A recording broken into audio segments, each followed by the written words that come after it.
as we promised before the break, our resident financial guru is in the house today, and over the past few months, he's taught us many things about money. Yes, but one of the most important is that managing your money is an essential life skill.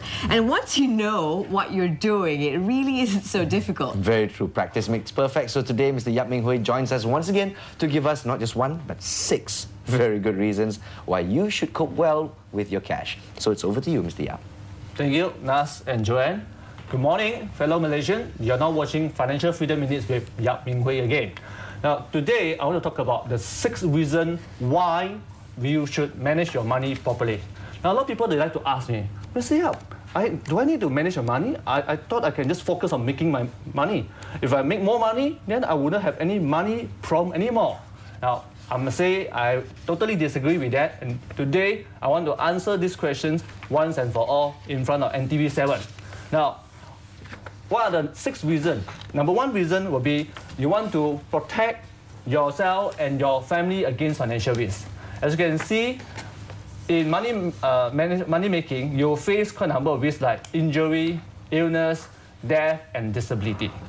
The first 3 risks, injury, illness, and death, when that actually happens, and you don't have any proper planning against that, you will actually have no time to continue with whatever money-making activity that you're doing. Say, for example, you may be making, say, 300,000 a year, say, when you're 30 years old, but should something happen to you, for example, there's a premature death happen to you at the age of 35, you cannot continue to make whatever money that you plan to make. So that's why you need to actually take care of this risk. And the 4th risk were liabilities. If that risk, because of the business liability or professional liability, because you're a doctor or you're a lawyer, actually happen to you, whatever hard-earned money that you have, could it be 100,000 of your wealth or millions of dollars of your wealth, will be wiped out by the creditors. Okay, so that's why you need to protect yourself against a risk so that you can continue to make your money. Number 2 reason why you should manage your money is because that you want to build saving and control your debt. There is a Parkinson law. I'm sure you heard about Parkinson's disease, but here I mean Parkinson law. Parkinson law say that your expenses, no matter how much your income grow, okay, your expenses will grow to match your income, and a lot of times surpass your income. So you don't have to worry about how much income you make. So that's why it's very important for us to do a budgeting, to force us to have a surplus, to have a saving at the end of the month, at the end of the year. And there's such thing called like good debt and bad debt. If you spend a lot of loan and debt to enjoy your life, to buy big cars, big house, and things like that, that's what I call bad debts. Good debt are those debts that you get into to invest to grow your asset. Now, even though you have good debts, it's very important for you to actually contain your debt as to asset ratio to be less than 50%. So the idea of managing money, and the second reason, is to make sure that at the end of the day, you have saving and you have no debt or control debt. The reason number 3 why we want to manage money is because we all want to buy a home comfortably for the family. Now, nowadays houses are getting more and more expensive, especially in Klang Valley. Now, that is due to number 1, increasing land price, and number 2, increasing building material price. So, when we want to buy a house, we need to ask ourselves a very serious question. Number 1 is, how much can you afford? Okay, whether it's 500,000 house, $1 million house, or whatever it is. Number 2, you need to ask yourself, when should you buy it? Should you buy it now? Should you buy it later? Or you should buy it even earlier? And the question you need to ask yourself is that how much should you pay? Or how should you pay? Should you pay 100%, or by cash? Or you should actually pay 30% cash down payment and 70% take a loan? And what kind of loan should you be considering? So all these factors will affect your financial goals achievement if you do not plan properly for your home purchase.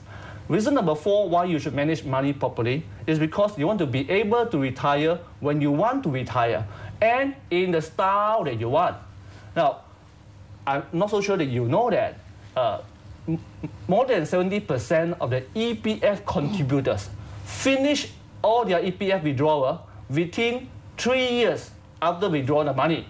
So it just shows that EPF will not be enough to take care of your retirement. So I strongly suggest that if you're an EPF contributor, you must actually save 30% of your gross income for retirement and other financial goals. And if you're a non-EPF contributor, save at least 35% of your gross income. Because without proper money management, you got to be working for a very long time to maintain your lifestyle, and you will not be able to have a choice to choose the time when you want to retire. So reason number 5 why you want to actually manage your money properly, because if you have children, you want to give them good education, just like what your parents have given to you. So, but the question is, if you look at the table that we're going to show on the TV, talking about the annual education cost, you can see annual education cost, which will cost in hundreds of thousands in the different countries, whether it's in the UK, US, Australia, and etc. Okay, so there is also no flexibility on the time horizon you have when you plan for money management, which means to say when your kid is now 18 years old, so he got to go to university, no, and you cannot tell him, no, son, you don't go to university at 18 years old, you go maybe when you're 25 because I don't have money now. You can't do that, you will spoil his life, isn't it? That's one. Number 2, if he wants to go to university A, which will cost 300,000, you can't say, hey, can I get discount? Can I just pay 150,000? That's not possible as well, because there's no flexibility on the expenses that you can actually do. So that's why it's more challenging compared to your retirement planning. Okay. Reason number 3 why we want to actually manage our money properly, because we want to pass the wealth, the hard-earned wealth that you have to your loved one. Because we all know that we cannot take the money, the wealth you have created to you to the next life. So in the Malaysian law, upon your death, all your assets will be frozen. Okay. So in this case, what are the tools that actually will be involved when you want to actually properly to make sure all your children, all your family will have the access to the hard-earned wealth? That is where the case whereby will be involved, trust will be involved, life insurance planning will be actually involved to make sure that the asset can be properly transferred to your loved one. So without proper planning in the estate that you actually have, then you may face a situation of a delay for a family to have access to the asset, and it may be quarrels among the family members. There may be also mismanagement of the hard-earned asset. So there's a saying that nobody plans to fail, but many simply fail to plan. So always remember, smarter you, smarter money management. Back to you, Nas and Joanne. Thank you, Mr. Yap. Thank you so much. Those are the 6 main reasons. Yes, the only things certain in life are death and taxes. So of course you have to save for both of them. Actually. Yes, so you know, which brings us to our question. So when you are saving, say by the time you're 50 and you retire, say when you're 50, well, from retirement age 55 or between 55 and a lot of people work till they're 70 now. Yes. But how much of what you're earning should you be saving? 35%, 50%? How much of your annual salary should you have per year when you retire? How much for you to actually spend? Yeah. Okay, for you to actually spend. Actually, the standard that we talk about here, there's 2 methods to calculate how much you would need to actually provide for you to spend when you actually retire. One method is to calculate by like 70% of your last earned income. Right. Okay, which means to say your last earned income was 100,000 a year. So you will actually estimate yourself to be spending maybe 70% when you retire. That's what we call like income replacement method. There's another one is like expense item method, which you practically sit down and calculate. Yeah. Now, I will not be needing so much clothing. I will not be spending too much on car. No, I will be spending more on like maybe medical expenses. I may actually do more traveling. So these are particularly you go to item by item to calculate what will be your exact expenses for your retirement expenses. And also you have to include certain variables like you already have life insurance and so on and so forth. So maybe you can pay off also that life insurance. Exactly. So all these come into play as well. It's not as easy as it sounds. Of course, you can log on to www.yapminghui.com for all those tips. Next is we're talking about saving for school. Yeah. Of course, the best way to do it is to start when the child is born. Yeah? Yes. But have you started then? Well, I have. It's just that the thing is, you know, as a young parent, sometimes you don't know how much should I save, how much should I put aside. So from your standard annual income, how much should you put aside for children?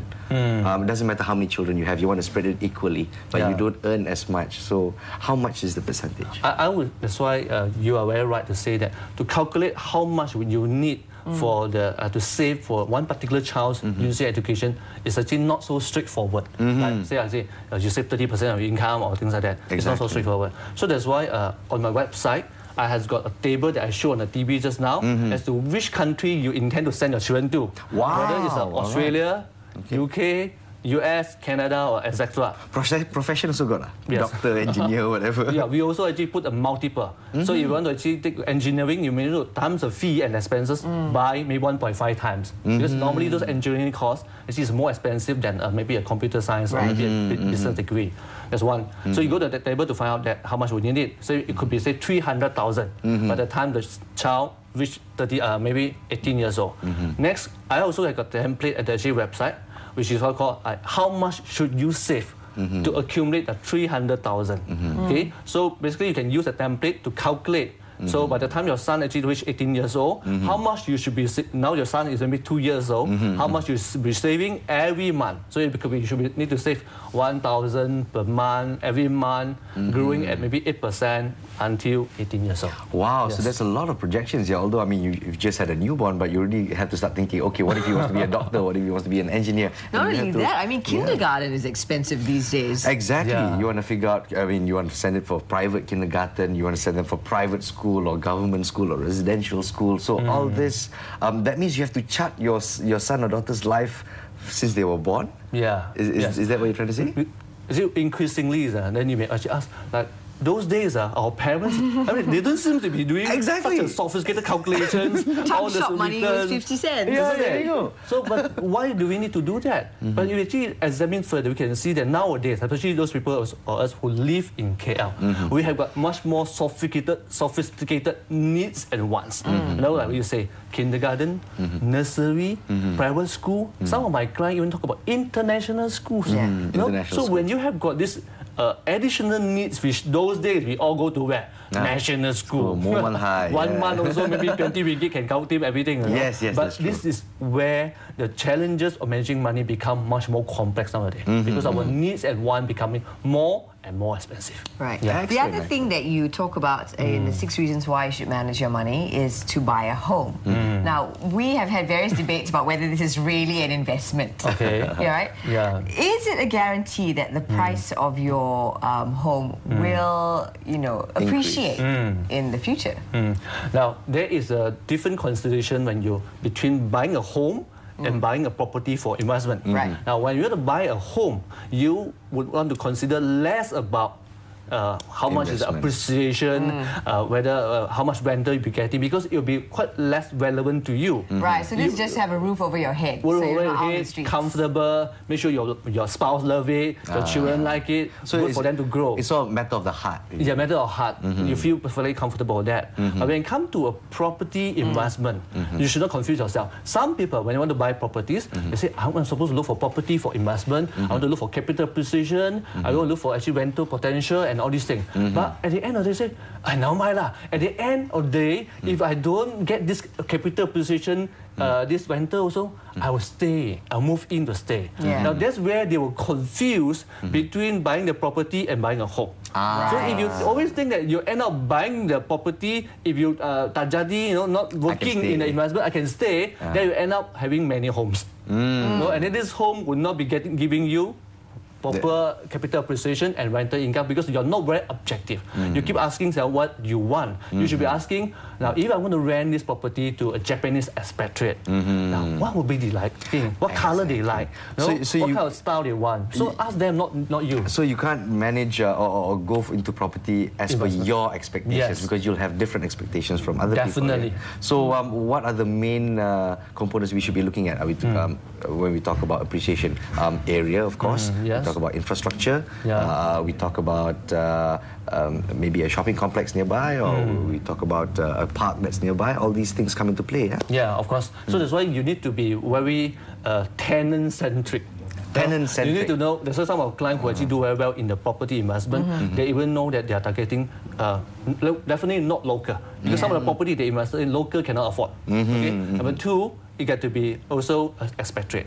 So when you actually expatriate, there's a difference between Korean expatriate, Japanese expatriate, American expatriate, and all of them have got different tastes and different liking. So do you study it well enough as to like what is the Japanese expatriate liking, and for that matter, what facility they look at? For Japanese, they want to look for good school, that's true, good international school. So that's one important criteria. So the idea is that not so much to ask ourselves, now my honey, we can also move in if this property investment does not work. It will never never work, I can assure you. Right. You must take your own factor, your own subjectivity out of that property investment criteria. All right, Yes. so ladies and gentlemen, it's not just about having this loose change. I want to invest into property. That looks like a nice one. Boom, put it there. Now it's a little bit more complicated than that. Yes. All right, thank you very much, Mr. Yap, for being with us this morning. We'll see you again next week, I'm sure, with more financial tips. Sure. Of course, Yes. if you'd like more information, you can always log on to Mr. Yap's website. That's www.yapminghui.com. You can also send him an email at inquiries@yapminghui.com, or you can SMS a question. If anything, you heard something that you'd like clarified on today's show, you can send him an SMS at 012-3900-048. Excellent. So we hope you guys have learned as much as we did. I'm going to have to start planning my child's finances starting from now. Thank you so much. And I will Good to look hear that.